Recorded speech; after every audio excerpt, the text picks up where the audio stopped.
December 1944. The trees of the Ardennes stood like skeletons against a sky heavy with snow. The wind sliced through the forest, driving icy flakes sideways over frozen ground. Inside a camouflaged M10 Wolverine tank destroyer buried under frost, Private First Class Ray Thompson peered through a fogged periscope. His breath came out in quick, shallow bursts. His gloved hands shook, not from fear, but from the bitter cold that crawled through metal and bone alike.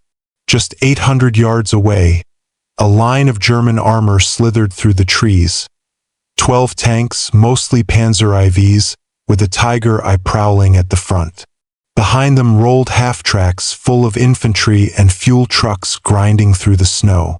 Their target, a crossroads that fed the 101st Airborne Division in Bastogne. If those Germans reached it, the line would snap and the men inside Bastogne would be trapped for good. Thompson had no orders, no permission to fire, just a standing command: observe and report. But as the enemy moved closer, he could see what was about to unfold, and waiting wasn't an option anymore. So, without a single word or radio call, Ray Thompson squeezed the trigger. And in that moment, everything changed: the rules, the battle, and the man himself. 3 days earlier, a drafty Belgian farmhouse rattled in the winter wind as the 702nd Tank Destroyer Battalion received its briefing. Thompson sat hunched at a cold metal desk while his commanding officer spoke flatly. "No one fires without confirmation from command. I don't care what you see. I don't care how close they are. You do not give away your position unless ordered." The men nodded silently. Beneath their still faces, tension simmered. Everyone knew the Germans were on the move. Outside, the Battle of the Bulge was igniting. On December 16th, cloaked by fog and snow, the German army launched its final great offensive, Operation Watch on the Rhine. Their goal was simple but audacious: split the Allied lines, capture Antwerp, and force a peace deal. Over 200,000 men, more than 1,000 tanks, and total surprise. The American front buckled. Units vanished overnight. Positions changed by the hour. And amid the chaos, one danger haunted every soldier: friendly fire. Commanders feared that mistaken shots could do more damage than the enemy itself. So the order held: wait for confirmation. For Thompson, that meant endless hours of observation. He and his 3-man crew lay buried in snow on a ridge north of Noville, overlooking a forest road. Their field of view was perfect. Their firing line was clean. Their hands frozen. Day after day, Thompson scanned the white wilderness through a frosted scope. He tracked tank treads, marked tree lines stripped by metal tracks, and sketched every German movement in a notebook his mother had mailed him from Kansas. Once, he watched a lone panzer creep through a ravine for an hour, his finger resting on the trigger. But no order came, so he let it pass. Rage burned inside him, but discipline held. One wrong shot could expose their position and bring a German battery's wrath down in seconds. Still, as the days stretched on and more enemy armor crawled through the woods, Thompson's logic began to twist. Was waiting really safer? He wasn't reckless, he was analytical. He studied German columns like equations. He knew their patterns, their spacing, their vulnerabilities. He could calculate where to strike down to the second. He just didn't know yet that one day he'd be forced to make that decision alone. Who was Ray Thompson? He wasn't born a soldier. Raymond Charles Thompson came from the flat, windswept plains of western Kansas, where winters could peel paint off barns and summers baked wheat fields until they cracked like old pottery. His father, Charles, ran a small engine repair shop. His mother, Anna, taught 7th grade math. Ray grew up between gears and graph paper, a boy who saw the world through angles. He could tell you the distance to a grain silo just by the length of its shadow. While other kids played with slingshots, Ray built one with pulleys and counterweights, testing how far a pebble could fly with perfect precision. He didn't enlist to fight. He enlisted to learn. The Army promised training, pay, and a future. He got 2 out of 3. When he landed in Normandy, he was 22 and looked 30. His first battle was in the hedgerows, where enemies could be 10 feet away and invisible until they fired. He watched his friend Jimmy Delgado burn alive when a Panzer shell hit their half-track. Another, Frank Murray, stepped on a mine outside St. Lo. After that, Ray stopped believing in luck or in orders. He started believing in patterns. He studied how tanks turned, how long a turret took to rotate, how far a gun barrel could depress. In his pocket, he carried a small spiral notebook. Every enemy vehicle went into it, drawn, measured, analyzed. He spoke little. The men called him the quiet clock, because when Ray Thompson spoke, it was brief, precise, and always right on time. When it came to gunnery, Ray Thompson was lethal. Not flashy, not fast, just terrifyingly precise. In the Army's reports, he was a model gunner, disciplined, intelligent, steady under fire. But what those reports never captured, what even his own crew didn't fully grasp, was that Thompson wasn't just a man who could shoot straight. He was a man who could see. He read a battlefield the way a chess master reads a board. Angles, distance, timing, all part of one quiet, relentless calculation. And in 3 days' time, that quiet man, armed with nothing but his obsession for geometry and a frozen M10 Wolverine, would rewrite the rules of engagement in a single thunderclap of defiance. Because sometimes war doesn't reward obedience. Sometimes it rewards the ones who know when to break the rules. The enemy comes. December 19th, 1944. Fog choked the Ardennes like smoke from a dying fire. It hung low, wrapping every branch, swallowing every sound. Through his periscope, Thompson caught the faint silhouette first, a shape that made every tank gunner's pulse tighten. A tiger eye. Its long barrel jutted forward like a spear, its shoulders square and cruel. Then another appeared, and another. A German armored column was crawling through the forest road. 12 vehicles, maybe more. A steel serpent sliding through the mist. It was textbook perfection. Tight spacing, disciplined formation. The tiger led like a sledgehammer, built to crush anything unlucky enough to stand in its way. Behind it came 3 Panzer IVs, fast, deadly, efficient. Then half-tracks packed with infantry. Behind them, trucks groaning with ammunition, fuel, even mobile field kitchens. At the tail end, an anti-aircraft gun, proof the Germans expected contact and were ready for it.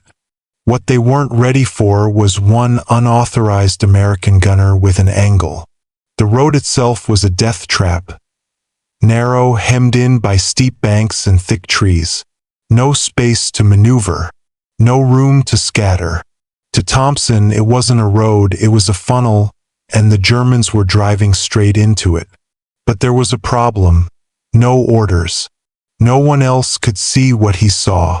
Radio contact was broken, nothing but static and fragments. The only way to report was to move, and moving meant exposure. By protocol, Thompson was supposed to watch, not fight. Report, not react. But what he saw through that periscope wasn't a convoy. It was a blade pointed straight at the heart of the Allied line. That narrow stretch of road led directly to Noville Crossroads, the lifeline to Bastogne. If the Germans took it, they'd cut the 101st Airborne off completely. Bastogne would fall. Tens of thousands of Americans would be trapped in the snow, surrounded and starved. And still, the tanks rolled forward, calm, confident, convinced the Americans were beaten and scattered. They were half right. Ray Thompson was cold. He was scared. He was alone. But he was not disorganized. He was calculating. If he fired too soon, they'd scatter. If he hit the wrong tank, they'd regroup. But if he hit the right ones, in the right order, he could do something most officers would call impossible. Dismantle an entire armored column with nothing but precision, patience, and nerve. He tightened his grip, adjusted his elevation. His crew watched him, silent.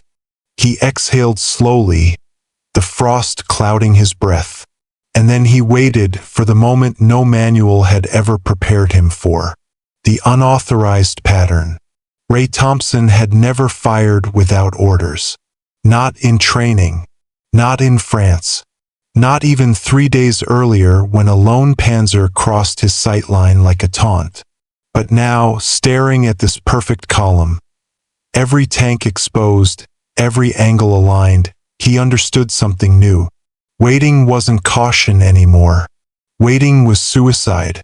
So, with no radio, no clearance, and no backup, Ray Thompson made his choice. He steadied his aim not on the lead tank, but on the third. He fired.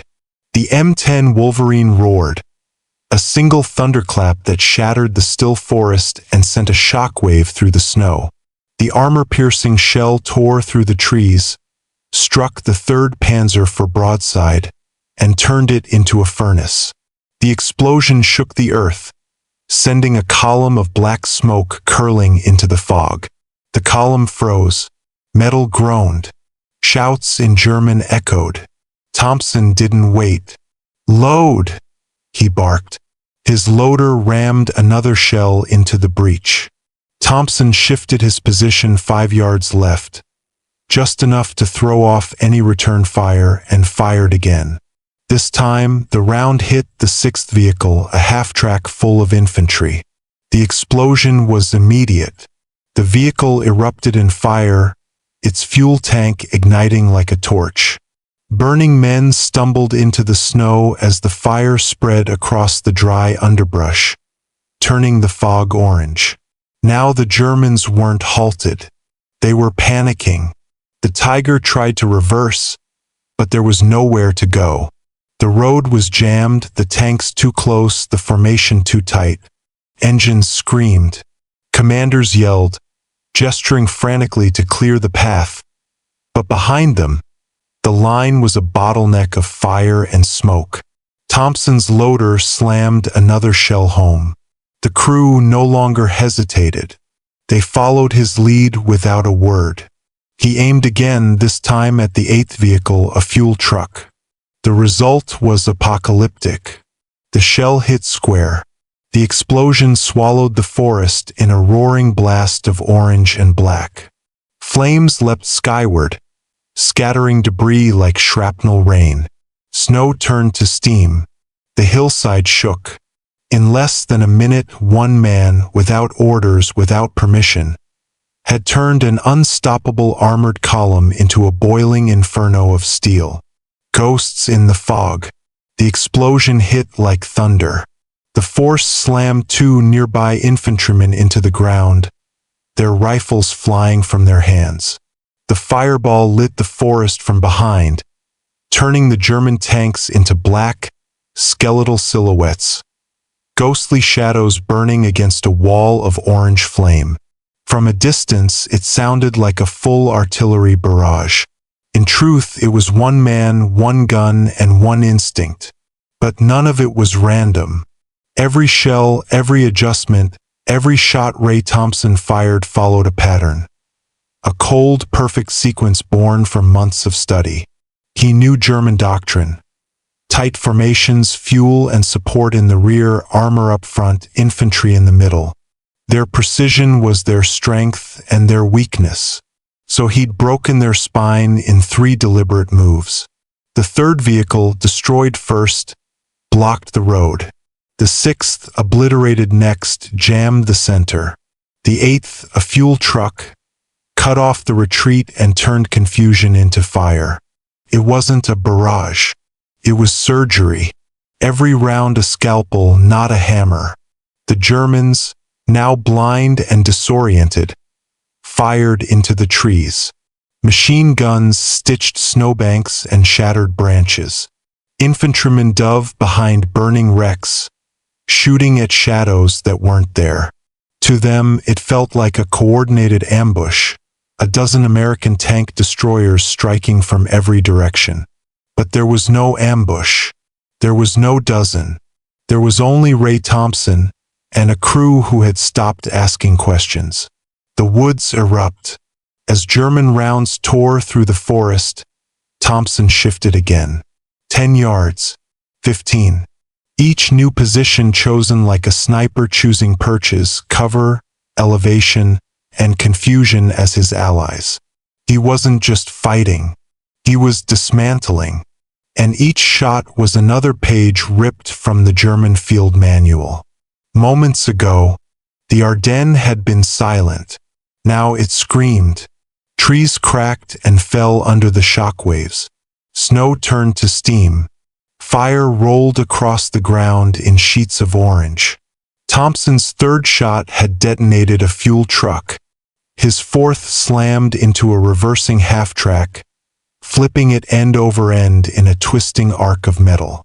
The Tiger at the head of the column tried to back out, but it was trapped. Behind it, the road was a solid wall of wreckage. In front, the forest was too tight for escape. Their proud, disciplined formation, perfect in open terrain, had become a steel coffin on a single forest road. Through his scope, Thompson watched chaos unfold in slow motion. Men shouting, arms flailing, orders lost in the roar of fire. German soldiers spilled from their vehicles, stumbling through snow and smoke. Some dove behind trees. Others ran blindly into the woods, tripping over roots slick with ice. A German officer climbed onto a tank to get a better view. Thompson cut him down with a burst from his .50 caliber coaxial machine gun. Inside the Wolverine, the air was thick with the stench of cordite and grease. Sweat poured down faces despite the freezing air. The loader's gloves were split and blistered. The assistant gunner shouted coordinates until his voice broke. But Thompson was ice. His world had shrunk to crosshairs and calculations. He repositioned after every 2 rounds, just enough to throw off any counterfire. 10 yards here, 20 there. Never the same place twice. The fog helped. The smoke helped.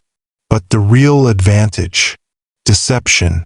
The Germans thought they were under siege by an entire American battery. Some swore they'd counted 4 tanks. Others shouted 8. There were even radio calls reporting American artillery in the hills. None of it existed.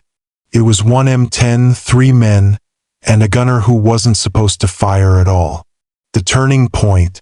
After 30 minutes, the forest road was a graveyard of metal. 5 vehicles destroyed outright. 3 more immobilized. The rear support crews had fled, abandoning trucks and supplies, running in panic down the trail. The Tiger, desperate, finally managed to rotate its turret toward Thompson's ridge. The barrel swung slowly, hunting for the flash. Thompson didn't move, didn't breathe. He was waiting. He knew the Tiger's secret. The armor was weakest on the flank. When the massive turret began to pivot, exposing its side for a fraction of a second, Thompson's finger tightened on the trigger. The 5th shell roared from the barrel. It hit dead center. For a heartbeat, the Tiger held. Then its ammo ignited. The turret launched into the sky, spinning end over end before crashing down in a plume of fire. The blast was so fierce it knocked the German anti-aircraft gun at the rear off its mount.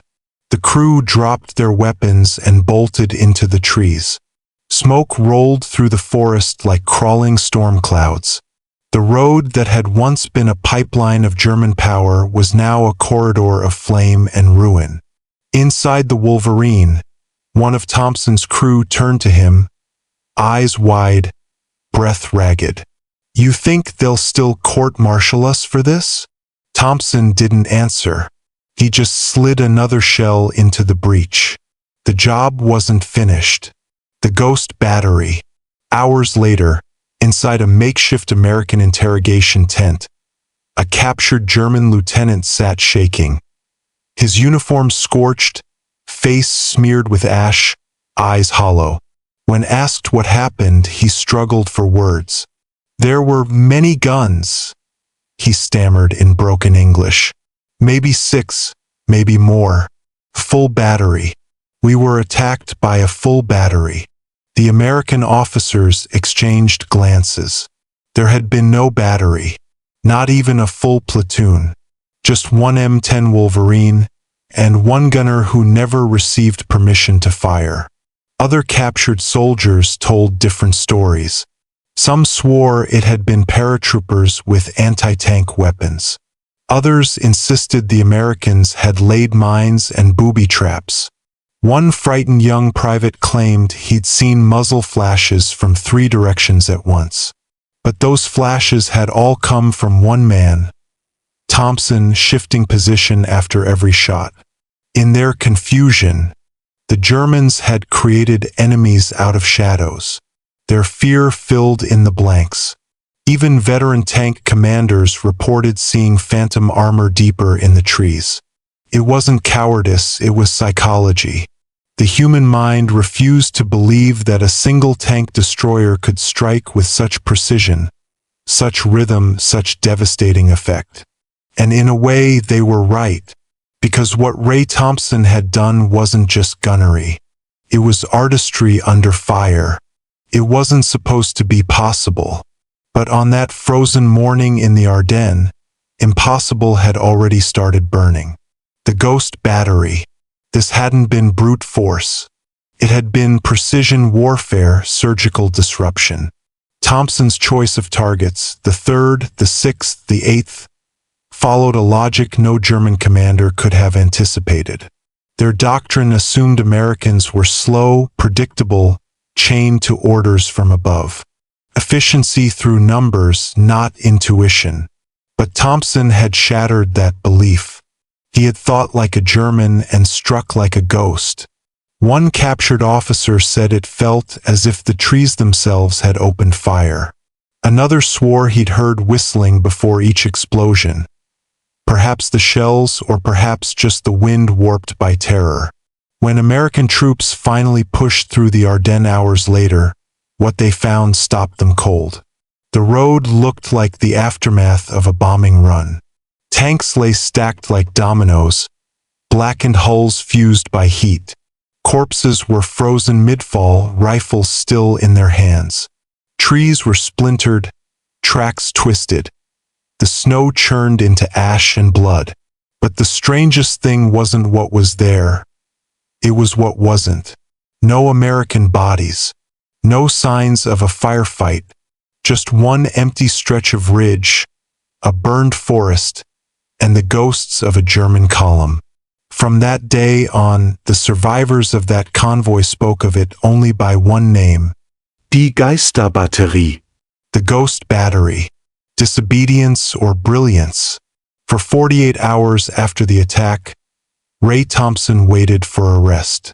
After the smoke cleared, he sat inside his M10, motionless. His loader offered him water. He didn't move. The adrenaline was gone. Only dread remained. They'd fired without orders. They disobeyed direct command. And no matter how many German tanks were burning, the army still had rules. At battalion headquarters, Thompson turned in his report. Captain Langston, a steel-jawed man from Pittsburgh, read it without speaking. He turned each page slowly, the sketches, the range notes, the diagrams of firing sequences. His face tightened somewhere between disbelief and fury. "You know, Langston said finally. If you'd been wrong, if even one of those had been friendly fire, Thompson nodded once. I knew what I saw. Langston stared at him for a long moment, then exhaled. No one authorized this, Thompson. You understand that? Ido. The captain didn't shout, didn't reprimand him. He simply said, Go get some rest. I have to send this upstairs. Upstairs meant division command, which meant scrutiny, paperwork, maybe a court-martial. Thompson rejoined his crew. They didn't speak. No chairs. No celebration. Just the waiting for the hammer to fall. But it didn't. Not yet. Because 2 days later, scouts from the 101st Airborne stumbled through Noville. Frostbitten, exhausted, eyes hollow from sleepless nights. They'd expected to find that forest crawling with German armor. Instead, they found a graveyard of steel. When they asked which unit had done it, Captain Langston answered, It wasn't a unit. It was one gunner. Word spread faster than orders. Through mess tents, down radio lines, across snow-choked supply routes. The story of the Kansas gunner who took out a panzer column alone. Some said it was 10 tanks. Some said 5 shots. Some claimed he'd used ricochet tricks like a pool shark. While the legend grew, the investigation began. Division intelligence pored over Thompson's notes, interviewed his crew, even tried to verify the radio logs. But the comms had been jammed. There was no proof of disobedience, no record of ignored orders, only silence. What they could prove was this: 7 German vehicles destroyed, 4 disabled, 0 American casualties, and 1 critical supply route, Noville's North Road, held open. That single decision, made in defiance and isolation, had kept Bastogne connected.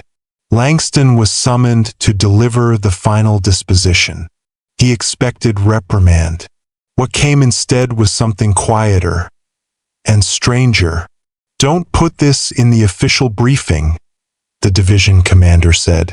Not yet, but tell your gunner, we'll be watching his work. No medal, no ceremony, but no court-martial either. In fact, within a week, Thompson was quietly reassigned, not punished but studied. His diagrams on firing patterns and convoy disruption were sent to Fort Sill, Oklahoma, home of the U.S. Army Artillery School. There, officers dissected his logic, the sequencing, the timing, the mathematics behind chaos.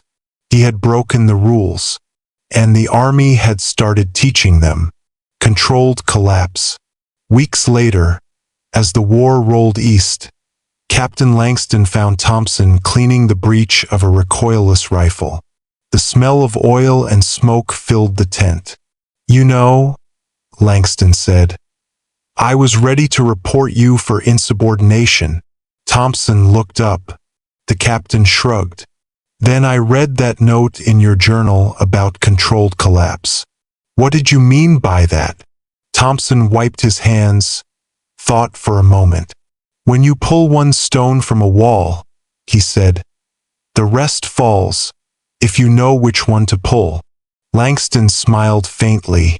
Next time you decide to knock down a wall, just give me a little warning. Thompson didn't smile back. He just nodded. To him, it wasn't victory, it was a calculation, a solution to a problem, a necessity. And he knew, as coldly as the snow around Bastogne, that it could have gone the other way. War doesn't always punish disobedience. Sometimes it learns from it, the pattern that changed doctrine. Ray Thompson never asked to be remembered. He kept no journals, posed for no photographs. When the war ended, he went home to Kansas, married a woman named Helen, and opened a small repair shop near Dodge City. He fixed tractors, built grain silos, taught his son geometry by tracing triangles in the dirt with a stick. He never called himself a hero, but others did. Because years later, long after the Ardennes froze quiet again, the U.S. Army began teaching a new concept at Fort Sill: sequential fire disruption, based on the 1944 engagement at Noville Ridge. The doctrine didn't bear his name. It didn't need to. History remembered it simply as the day an ordinary gunner, with a notebook and a sense for angles, changed the way wars were fought, and proved that sometimes one man's defiance becomes everyone's lesson. When orders fall silent, they called it asymmetrical engagement sequencing, a grand technical phrase for a deceptively simple truth. Don't aim for the front. Aim for the collapse. The case study was listed as one engagement, Noville Sector, Belgium, December 1944. No names. No glory. Just grainy black and white overhead maps. A narrow forest road. A burned convoy, trajectory lines scrawled in red pencil. The file was unclassified, but buried deep in artillery doctrine manuals few officers ever opened. Yet at Fort Sill and later Fort Benning, generations of soldiers studied it. Not because of who had fired the shots, but because it worked, because it saved lives, because it changed the understanding of what one gunner could do, not through brute firepower, but through geometry, logic, and the courage to act when orders fall silent. Years later, a colonel who had once studied the case as a young lieutenant summed it up perfectly. He didn't break orders. He operated beyond them. The paradox became doctrine. A man who defied the chain of command had become the model for flexible battlefield thinking. Thompson's unofficial firing pattern concept was eventually absorbed into Cold War manuals, training tank destroyer crews in how to collapse Soviet armored columns in Eastern Europe. The principle was simple: create artificial choke points through selective targeting. Turn the enemy's own formation discipline against them. It was revolutionary, and it had come from a Kansas farm kid who'd never gone to college. The last interview. Decades later, a military historian stumbled upon Captain Langston's original field report, buried in a cardboard box of yellowed after-action files, stamped with a fading red line. Curious, he traced it back to its author, Ray Thompson, now in his 80s. He found him living quietly in a modest house outside Dodge City, half-deaf, slow of step, with a cat named Murphy sleeping on the windowsill. When asked about that day in the Ardennes, Thompson took a long pause. His hands trembled slightly as he spoke. "I remember the trees," he said softly. "How still it was before the first shot. Like the whole world was holding its breath." He didn't talk about victory or heroism or even regret, just precision, just necessity.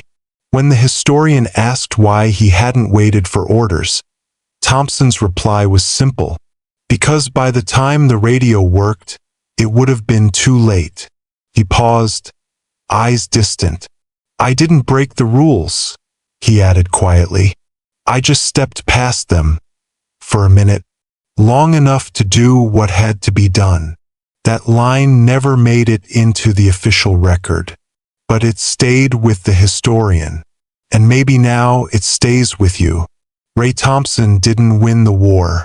He didn't lead divisions or liberate cities or make the history books, but he saved a road. He saved a column of paratroopers. He saved a moment, and sometimes in war that's everything. He reminded the army and the world that courage isn't always loud. Sometimes it whispers, sometimes it calculates, and sometimes it pulls the trigger, not out of defiance, but out of duty. One gunner, one decision, one pattern, and an entire German column brought to its knees.